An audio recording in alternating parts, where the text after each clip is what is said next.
So last week, my roommate, Mark, decided to get eco-friendly, which I assumed just meant he'd finally learn to recycle his pizza boxes instead of using them as makeshift coasters.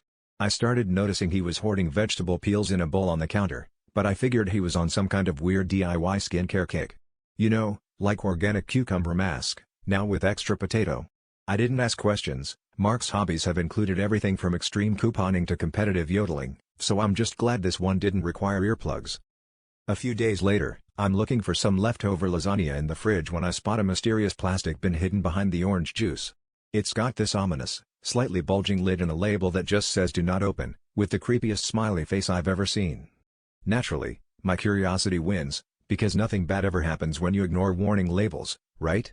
So I crack open the lid, fully expecting to find maybe some forgotten takeout, or at worst, Mark's attempt at homemade kimchi. But instead, the contents are moving. Like, actually squirming. There are worms, bugs, and what I can only assume are the mutated descendants of last week's kale. For a solid 5 seconds, I just stare in horror, trying to calculate whether I've been accidentally growing a new form of life, or if Mark's eco-friendly phase has gone full mad scientist. It honestly looked like the fridge had developed its own cleaning crew.